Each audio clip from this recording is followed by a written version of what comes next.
Bismillahirrahmanirrahim. Assalamualaikum warahmatullahi wabarakatuh. Hai teman-teman semua, kita bertemu lagi di konten yang mungkin tidak kalian tunggu, tapi saya sangat berharap sekali Allah jadikan konten ini sebagai konten yang ditunggu-tunggu. Amin, amin ya rabbal alamin. Sebelumnya saya ucapkan terima kasih untuk kalian yang mau menonton video ini, padahal banyak sekali penjelasan tentang seputar Nabi Musa di luar sana yang jauh lebih baik dan jauh lebih berkualitas. Tapi terima kasih telah menyempatkan waktu kalian. Oke, kalau sebelumnya kita membahas tentang bagaimana Samiri yang mempengaruhi Bani Israel untuk menyembah patung anak sapi, maka sekarang kita akan membahas bagaimana kisah dari salah satu dari musuhnya Nabi Musa, yaitu Qarun. Yaps, kita akan berkenalan dengan salah satu yang diabadikan di dalam Al-Quran. Dikenal angkuh dan sangat sombong atas nikmat harta yang telah Allah titipkan padanya, melebihi umat Nabi Musa yang lainnya. Dia adalah Qarun.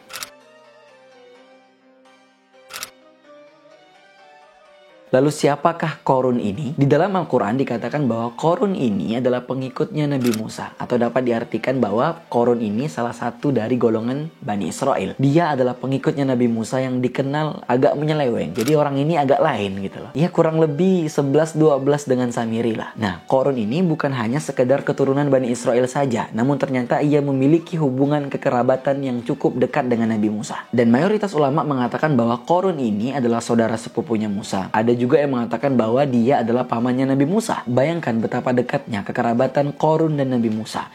Namun itu tidak cukup untuknya. Dia malah mengingkari Nabi Musa. Dan ya, begitulah sistem hidayah. Tak peduli kau siapa dan tak peduli kau berkeluarga dengan siapa, kau berpangkat apa, jabatan apa, sekolahmu sampai S berapa, tidak ada jaminan. Hidayah hanya turun jika kau mau menjemputnya.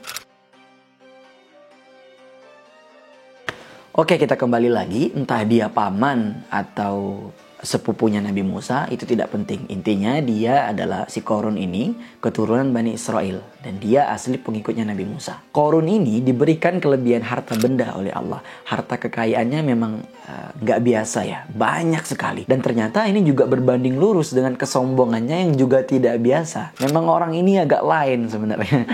Nah bentar. Emangnya seberapa kaya si Qarun ini? Nah, Allah sebutkan bahwa harta simpanan Qarun ini amat sangat banyak sekali. Bahkan penyimpanan harta si Qarun ini yang di dalam Al-Quran disebut kunuz ya. Atau kalau sekarang dikenal sebagai apa ya? Brankas gitu loh. Brankas uang. Nah, yang mungkin berisi emas, perak, permata, perhiasan atau uang-uang cash dan yang lainnya. Nah, teman-teman, brankas ini kan pasti punya kunci gitu loh. Walaupun sekarang ada pakai kode-kode gitu ya. Tapi secara umum brankas atau tempat penyimpanan harta itu pasti menggunakan kunci. Nah, Allah katakan bahwa kunci-kunci brankas atau kunci-kunci penyimpanan harta kekayaan si Qarun itu sangat berat sekali. Saking beratnya, kunci-kunci itu memerlukan tenaga sekumpulan orang untuk mengangkatnya. Dikatakan bahwa butuh 10 orang laki-laki yang berfisik kuat untuk mengangkat kunci-kunci itu. Bahkan ada yang mengatakan lebih dari 10 orang. Itu pun para tukang pikul kunci-kuncinya brankas Qarun itu harus terbungkuk-bungkuk ketika membawa kunci-kunci itu. Saking beratnya gitu kan.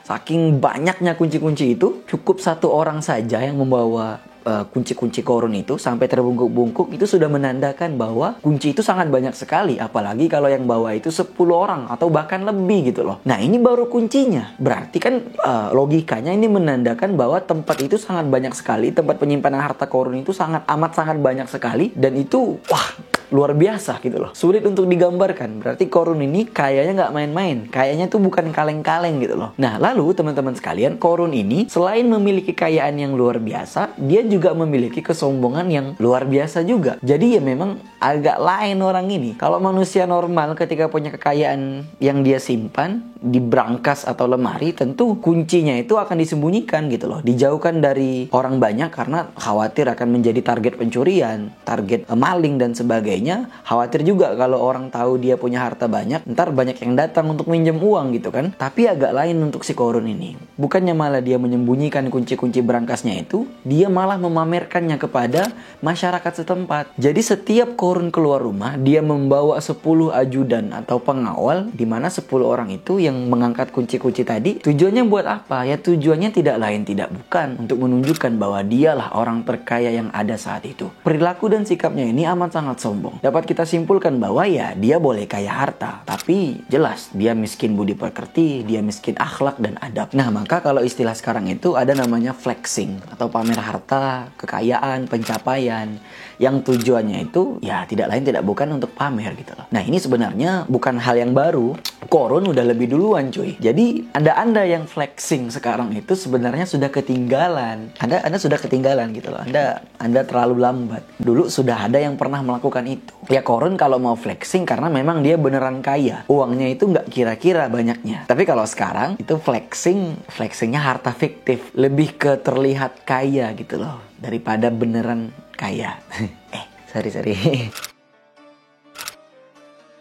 Nah, kita kembali lagi ke cerita. Lalu karena sudah semakin kaya dirinya dan telah duduk dia di puncak tertinggi kekayaan, ia jauh dari kata dermawan, mudah berbagi, dan mau menolong kalangannya yang miskin. Bahkan yang dia lakukan adalah sebaliknya. Dia terus memandang hina dan rendah orang-orang miskin itu. Mereka yang miskin, mereka yang lemah di antara kaumnya malah dimanfaatkan, bahkan ditindas oleh Korun. Memang parah betul orang ini. Jadi Korun ini, kalau ada yang datang untuk meminta sesuatu padanya, maka dia akan marah betul, sinis mukanya, memandang hina. Kalau Korun janji untuk memberi sesuatu kepada seseorang, maka dia akan, ya nanti ya, besok lusa ya, nanti datang besok lagi, besok saya kasih. Padahal dia bohong doang gitu loh, pelit, bakhil. Dan lebih parahnya lagi, kalau dia memperkerjakan orang-orang miskin, diberinya upah yang paling kecil gitu, sampai menzolimi lah pokoknya. Dan kalau dia membeli barang-barang kepada pedagang-pedagang kecil, dia akan tawar dengan harga sekecil-kecil mungkin. Korun ini benar-benar dalam keadaan dibutakan oleh kekayaan. Lalu saat Korun ini tengah terbuai dengan perangai pongah dan congkaknya, dia mulai terbiasa dengan sikap angkuh dan sombongnya itu, maka datanglah orang-orang dari kalangan kaumnya sendiri, para petinggi, para ahli ilmu, memberikan nasihat kepada Korun. Mereka berkata, wahai Korun, janganlah kau sombong, janganlah kau pongah, jangan kau membangga-banggakan hartamu itu, wahai Korun. Jangan kau sombongkan kepada orang lain. Untuk apa kau lakukan itu semua? Sesungguhnya Allah tak suka sifat seperti itu. Hai Korun, sadarlah, hartamu itu milik Allah, bukan milikmu. Kalau mudah bagi Allah memberikan engkau posisi dan harta yang banyak, maka jauh lebih mudah lagi untuk Allah menghinakanmu, membinasakan harta-hartamu itu, wahai Korun. Bolehlah kau gunakan hartamu itu untuk kepentingan duniamu, selagi baik dan halal. Tapi selebihnya kau pakailah hartamu itu untuk kepentingan akhirat yang lebih baik dan kekal. Jangan kau terlena, wahai Korun. Tobatlah engkau Korun sebelum engkau mati, Korun. Maka para penasihat itu terus mengingatkan Korun. Mereka mengingatkan Korun bahwa harta itu tidak dibawa ke dalam kubur. Mereka juga menyarankan Korun untuk bersyukur dan berbuat baik pada sesamanya, menjadikan harta-harta itu sebagai wasilah untuk perbekalan akhiratnya. Lalu setelah para penasihat itu memberikan nasihat kepada Korun, Korun pun sontak langsung menanggapinya. Seperti apa respon Korun saat itu? Nasihat-nasihat itu disambut oleh Korun dengan kesombongan, dengan keangkuhan. Ia respon dengan amat sangat acuh tak acuh. Ia mengatakan, aku tak butuh nasihat kalian. Aku tahu kalian ini kan iri dengki. Aku tak perlu mendengarkan ceramah dari kalian atau saran dari kalian. Dan kalian harus tahu bahwa harta dan kedudukanku saat ini aku dapat dengan ilmuku sendiri, dengan usahaku sendiri, dan aku memang pantas dan berhak untuk mendapatkannya. Korun ini seakan-akan dia lupa bahwa apa yang ia dapatkan sekarang itu datangnya dari Allah, bukanlah dari usaha dia sendiri. Maka Allah membantah kesombongan Korun dengan mengatakan, apakah ia tidak mengetahui bahwasanya Allah sungguh telah membinasakan umat-umat sebelumnya yang lebih kuat, jauh lebih kaya, jauh lebih pintar daripada si Korun ini. Korun sama sekali tidak ambil peduli, dia tidak ambil pusing dengan nasihat itu. Dia tetap teguh dalam keangkuhannya. Berbagai cara ia lakukan untuk memamerkan hartanya, memamerkan harta-hartanya, menunjukkan bahwa dialah yang paling kaya di tempat itu. Lalu saat mereka Bani Israel yang melihat, mereka menonton kemegahan itu, sebagian mereka ternyata ada yang terpesona. Mereka tertipu dan mengira bahwa hidup mulia cukup dengan harta. Mereka pun berharap dan berandai-andai agar dapat memiliki kekayaan sebagaimana yang Korun miliki. Mereka mengatakan, beruntung betul lah si Korun itu. Andai saja Allah memberikan kepada kita apa yang telah Allah berikan kepada Korun. Namun saat itu, ulama yang memiliki pemahaman yang benar, orang-orang soleh di antara kalangan Bani Israel mendengar perkataan itu, dengan tegas mereka mengatakan, celakalah kamu. Ketahuilah bahwa pahala dari Allah, balasan dari Allah, ridho Allah itu jauh lebih baik bagi orang-orang beriman dan beramal soleh. Mereka seakan-akan mengatakan kekayaan yang sesungguhnya itu ketika kau hanya berharap pahala dan ganjaran mulia dari Allah. Itulah kekayaan yang kekal, itulah hakikat kekayaan, yaitu kekayaan yang terletak di hati, bukan terletak di harta.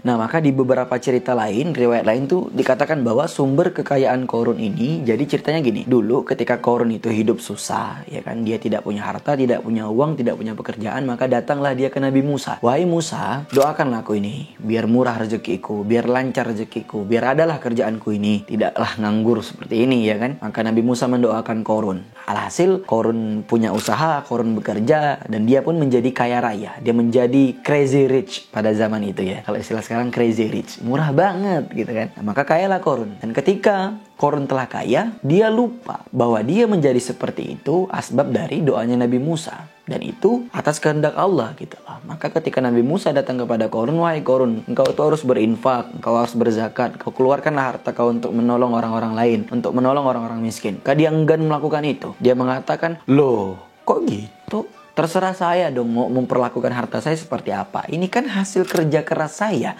Tidak ada hubungannya dengan Allah. Tidak ada hubungannya dengan engkau, wahai Musa. Ini hasil dari ilmu saya. Ini hasil dari apa yang saya pelajari. Saya sekolah tinggi-tinggi sampai S1, S2, S3. Saya ikut seminar bisnis. Saya ikut webinar-webinar bisnis dan sekolah-sekolah bisnis. Saya bekerja, saya jualan, saya berbisnis, wahai Musa. Ini tidak ada hubungannya dengan engkau. Ini hasil dari kerja keras saya dan saya pantas mendapatkan itu. Maka inilah yang menyebabkan Qarun menjadi sombong. Nah, selain bersikap pongah dan penuh kesombongan, ternyata Qarun juga menyusun siasat untuk menjatuhkan dan menghinakan Nabi Musa. Dalam sebuah riwayat dikatakan bahwa Qarun pernah membayar seorang pelacur untuk memfitnah Nabi Musa. Ia perintahkan pelacur itu untuk mengaku di depan umum bahwa dia telah diperlakukan begini dan begitu oleh Nabi Musa. Mendengar hal itu, Nabi Musa gemetar dan sedikit ketakutan. Maka Nabi Musa langsung sholat 2 rakaat. Setelah itu Nabi Musa memohon kepada Allah, meminta petunjuk kepada Allah, dan lalu Nabi Musa menghadap wanita itu dan bertanya, sebenarnya apa yang terjadi? Kenapa engkau mengaku-ngaku seperti itu? Kau jawab dengan jujur, kau jelaskan dengan terang benderang. Maka wanita itu pun bergetar hatinya, dia tersadar, dia mengaku bahwa dia diperintahkan oleh Qarun untuk melakukan hal tersebut. Akhirnya wanita itu bertaubat, minta maaf kepada Nabi Musa, mohon ampunan kepada Allah atas dosa-dosanya. Nabi Musa pun bersujud pada Allah, lalu mendoakan keburukan pada Qarun. Ya Allah, dia telah menghinakan hambamu ini, ya Allah. Dia telah berbuat semena-mena, dia telah sombong, ya Allah. Dia telah lupa kepada engkau, ya Allah. Dia telah sombong kepada engkau, ya Allah. Maka berikanlah dia balasan yang sepadan dengan apa yang telah dia lakukan. Maka Allah mengabulkan doa Nabi Musa. Lalu Allah memerintahkan bumi untuk menelan Qarun beserta harta bendanya. Maka Qarun pun tenggelam dimakan oleh bumi. Akibat keangkuhannya, menjadikan Allah untuk menurunkan malapetaka yang tak disangka-sangka dan di luar perhitungan Qarun, dibenamkan oleh Allah ke dalam bumi, bahkan sampai ke lapisan bumi ke-7. Dalam riwayat dikatakan seperti itu, sampai ke lapisan bumi ke-7. Saya mencari tahu bagaimana rupanya, bagaimana bentuknya bumi ke-7 itu, lapisan bumi ke-7 itu. Saya mencari tahu 1, 2, 3, 4, 5, 6, dan 7. Inti bumi. Qarun telah sampai ke inti bumi, maka saya menyimpulkan dia akan hancur sehancur-hancurnya. Jadi intinya Qarun ditenggelamkan ke dalam bumi gitu loh. Binasa, hancur lebur, tidak bersisa harta-hartanya. Dihinakan sehina-hinanya. Jadi daerah tempat berdiamnya Qarun, tempat tinggalnya Qarun itu tiba-tiba berlubang dan dia terbenam ke dalam bumi itu. Bumi menelannya dengan amat sangat mengerikan. Apakah hanya dirinya seorang yang tenggelam? Jelas tidak. Dikatakan bahwa dia dibenamkan bersama dengan rumah atau gedung megah tempat dia tinggal, bahkan bersama harta benda kekayaannya yang selalu dia agung-agungkan, yang selalu dia sombongkan kepada orang-orang miskin. Ia terbenam dan terus terbenam. Bumi terus menelannya sampai-sampai orang-orang yang selama ini terus bersamanya, para ajudannya, para bodyguardnya, tidak kuasa untuk menolongnya. Dia tidak berdaya. Nah, maka ini ada korelasinya. Sebagaimana yang kita ketahui tentang yang masyhur di masyarakat dan kita semua adalah harta karun. Nah, harta karun itu terinspirasi dari kejadian si Qarun ini. Karena Qarun tenggelam bersama hartanya, maka setiap harta yang ditemukan di dalam tanah, harta-harta berharga atau dimanapun itu, tanpa tiada tahu pemiliknya siapa, maka akan disebut sebagai harta karun gitu loh. Atau harta Qarun. Nah, inilah asal muasalnya. Nah, kita kembali lagi atas fenomena ini. Kalangan Bani Israel yang sebelumnya mendambakan kekayaan seperti Qorun, seperti yang kita katakan tadi sebelumnya, akhirnya mereka tersadar. Mereka membuka mata hatinya. Mereka menyadari bahwa pemberian harta yang lebih pada seseorang itu bukan parameter kemuliaan, bukan parameter bahwa dia akan selamat nantinya. Apalagi kekayaan itu disikapi dengan cara yang salah, dengan cara kesombongan, dengan cara tidak bersyukur, tidak berinfak, tidak berzakat, dan sebagainya. Mereka tersadar bahwa merupakan kuasa Allah untuk memberi dan mencabut nikmat seseorang, untuk melapangkan dan menyempitkan seseorang, bahkan untuk menaikkan ke permukaan dan untuk membenamkan hingga musnah. Bahkan kalangan tadinya yang mendamba-dambakan harta layaknya Qorun ini akhirnya benar-benar bersyukur karena tidak dititipkan kekayaan seperti Qorun. Alhamdulillah, untung kita nggak sampai dapat harta kayak Qorun. Kalau ndak habis kita dibenamkan sama Allah. Untung kita ndak kayak Qorun, untung kita ndak sekaya Qorun. Kalau tidak mungkin kita akan sombong, mungkin kita akan dibenamkan juga oleh Allah. Akhirnya mereka benar-benar bersyukur karena tidak Allah titipkan kekayaan seperti Qorun. Mereka merasa qanaah dengan ketentuan yang Allah berikan kepada mereka. Biarlah sedikit, asal Allah ridho, daripada banyak tapi lupa diri, lupa pada Allah dan berujung bencana. Dan dapat dipastikan bencana itu menakdirkan kesudahan hidup yang tidak mungkin selamat. Teman-teman sekalian, harta, pangkat, atau jabatan bukanlah tolak ukur kemuliaan, juga bukan titik mutlak kebahagiaan. Berapa banyak orang kaya yang dihinakan, berapa banyak yang dijauhkan dari kebahagiaan. Ia mungkin bisa membayar hiburan, tapi tidak dengan kebahagiaan. Ia mungkin bisa membeli kasur mewah, tapi tidak dengan tidur nyenyaknya. Ia bisa saja membeli segala hal, tapi tidak dengan rasa. Rasa tak dapat ditebus dengan nominal. Ia hanya bisa didapat oleh hati yang kaya. Seperti apapun kondisimu sekarang, kaya raya atau serba pas-pasan, tetaplah memenuhi hatimu dengan rasa syukur dan ridho terhadap ketentuan Allah. Jadi, kaya nggak salah. Seorang muslim wajib menjadikan kekayaan sebagai doa dengan tujuan agar dapat menolong dan membahagiakan orang lain. Allah abadikan kisah Qorun ini agar jadi pelajaran bagi orang-orang beriman yang kaya. Jangan sampailah kalian jadi seperti Qorun. Jadi kalau kita pas-pasan, doalah ke Allah agar dikayakan dengan keberkahan. Ya Allah, nggak apa-apa kaya, yang penting berkah. Dan nggak kayak Qorun ya Allah. Amin, amin ya rabbal alamin. Jadi kaya nggak salah dan pas-pasan juga nggak hina kawan-kawan. Yang salah dan hina itu adalah sudahlah miskin, sombong pula. Maka kisah ini akan berlanjut. Saya Angger Syafela Putra. Barakallahu fikum. Assalamualaikum warahmatullahi wabarakatuh.